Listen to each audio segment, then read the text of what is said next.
Olá, estudantes dos oitavos anos.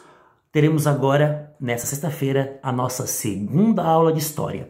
Vocês viram que mesmo vocês tendo aqueles textos que eu passei no começo do ano, eu fiz pequenos resumos de todos os textos novamente e até do que tinha faltado, eu fiz outros pequenos resumos e fiz aquelas questões para vocês. Quem não respondeu ainda, respondam e me enviem. Agora nós teremos a nossa segunda aula, que nós vamos finalizar com mais 3 textos e 3 questões abaixo para vocês responderem. Continuando onde a gente parou. Lembram da aula passada que nós falamos que Portugal sabia das terras aqui no sul, porque já tinha a Espanha 8 anos antes, já tinha, por acaso, conquistado a América, 12 de outubro de 1492. 1494 teve um Tratado de Tordesilhas que dividia a América entre Portugal e Espanha e possíveis navegadores portugueses navegaram o litoral do Nordeste. Isso nos faz acreditar que Portugal já sabia das terras ao sul da América. Eles vieram para cá, chegaram com as 13 caravelas do Pedro Álvares Cabral no dia 22 de abril de 1500. Estão lembrados? Os verdadeiros descobridores do Brasil foram os índios, que já viviam aqui há muito tempo e eram mais ou menos de 3 a 6 milhões de pessoas. Só que entre 1500 a 1530 foi o período pré-colonial. Portugal não deu muita importância porque o comércio com as Índias era mais valioso. Caiu o comércio com as Índias, Portugal se preocupou em colonizar o Brasil. Núcleos de colonização, 1530 a 1534. Primeira estratégia para colonizar o Brasil. Não deu certo porque só conseguiu povoar a região onde hoje é São Paulo. Criaram as capitanias hereditárias entre 1534 e durou até 1759. Dividiram em 14 faixas de terra e entregaram essas terras para 12 donatários. Também não deu certo. Só deu certo a de Pernambuco, Duarte Coelho, e a de São Vicente, onde hoje é São Paulo, do Martim Afonso de Souza. Má gestão, não tinham dinheiro, resistência indígena, muitos não tiveram nem interesse de vir para cá, ou seja, capitanias hereditárias não deu certo. Qual é a nova estratégia que vai acontecer? Que vocês vão ver aqui nesse texto. Cria governos gerais, que durou entre 1549 a 1580. Eles não acabaram com as capitanias hereditárias. Esses governadores gerais, que vocês vão ver ali, o primeiro, Tomé de Souza, 1549, 1553. Depois o Duarte da Costa, 1553 a 1558.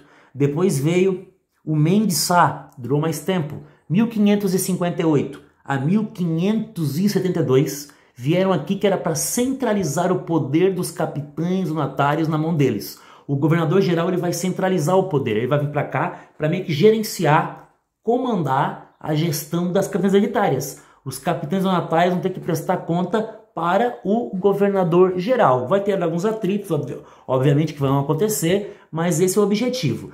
Depois o que acontece? Portugal, você sabe que o Brasil é de Portugal nesse momento, o Brasil é Brasil colônia, eles dividem o Brasil em 2 partes, pessoal. Uma com a capital na Bahia, a outra com a capital no Rio de Janeiro. Isso de 1572 a 1578. Não vai dar certo, volta o Brasil a ser controlado por um governador geral e aí nós teremos o último, pessoal, que é o Lourenço da Veiga, de 1578 a 1580. E aí acaba esse período, né, dos governadores gerais, porque a Espanha, entre 1580 a 1640, está no segundo texto que vocês vão ler, a Espanha conquista Portugal. Portugal vai fazer parte da Espanha, porque houve uma crise de sucessão em Portugal, né? Tá faltando ali alguém para assumir, não sabia quem que vai assumir nesse momento, porque houve a morte de alguns reis em pouco tempo. O Filipe II, o rei espanhol, disse que tinha um parentesco com aquela família lá de Portugal, né, que governava, disse que então ele reivindicou o trono. Ele disse, não, eu tenho direito porque eu sou parente. Aproveitou dessa crise de sucessão para dominar Portugal. E aí, Portugal fez parte da Espanha entre 1580 a 1640. É claro que eles respeitaram a autonomia de língua, alguns cargos dos portugueses, vocês vão ver ali no texto. E aí vocês vão ver no terceiro e último texto que vai ter isso vai causar impacto. Por quê? Vocês vão ver que a Holanda conquistou o Nordeste brasileiro entre 1630 a 1654. Então a Holanda, tirando a Bahia, ela dominou todo o litoral do Nordeste. Por quê? A Holanda, ela tinha uma parceria com Portugal na produção de açúcar. O açúcar foi o primeiro ciclo econômico do Brasil, que Portugal começou a plantar no Nordeste porque precisava de um produto para dar muito dinheiro, que valia muito dinheiro na Europa, e para enriquecer a colônia. Não foi para o Brasil o primeiro ciclo, porque para o Brasil eles desmataram um monte, usaram o índio, né, muito para isso, depois ela se desmatou em poucas décadas, foi o açúcar. Daí veio a ideia de trazer a outra mão de obra, os negros da África, para trabalhar aqui. Ou seja, tinha uma parceria de Portugal com a Holanda. Então a Holanda ajudava naquele processo de venda do açúcar lá na Europa. Quando a Espanha domina Portugal, ela é inimiga da Holanda, porque a Holanda conquistou a independência da Espanha. Ela corta o negócio do açúcar com a Holanda. A Holanda, revoltada, tenta invadir o Nordeste uma vez, não deu certo. Tenta na segunda vez e domina por 24 anos o Nordeste.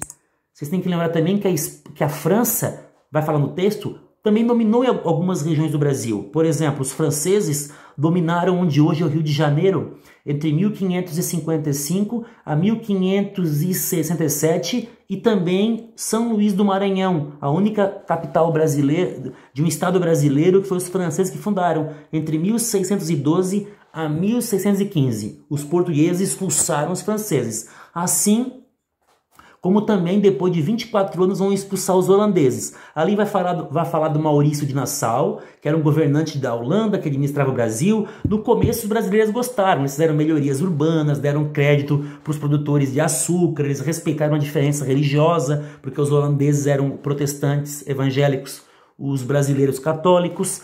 Só que vai chegar uma hora que o Maurício de Nassau vai ser demitido e a Holanda vai colocar outros governantes que vão cortar os créditos, vão cobrar a dívida daqueles que não pagavam, porque teve gente que devia, né, os empréstimos que os holandeses fizeram, alguns atritos religiosos. Isso vai fazer com que Portugal se aproveite da situação e consiga expulsar os espanhóis daqui, porque os portugueses já tinham se separado de novo da Espanha depois de 1640. E aí Portugal conseguiu expulsar os holandeses do Nordeste brasileiro. Então vocês conseguem compreender por que nosso país tem tantos sotaques diferentes. Porque teve a presença de holandeses no Nordeste, francês no Rio de Janeiro, Maranhão, a presença de muitos negros, os índios, os brancos. Por isso que o Brasil é um país tão misturado, tão miscigenado. Vamos lembrar uma coisa, pessoal. Nesse período, o Brasil é menos da metade do que é hoje em tamanho. Tem uma linha imaginária da Ilha do Marajó, no Pará, até Laguna. A parte leste é portuguesa. Toda a parte oeste era da Espanha. Ao longo dos tempos, os brasileiros e portugueses começaram a ir para o interior, a ocupar essas regiões. Só lá depois de 1700 é que o Brasil vai ter o tamanho que ele tem hoje, praticamente, porque os brasileiros e portugueses vão ocupar esse espaço. Espero que tenha ajudado. Um abraço. Cuidem-se.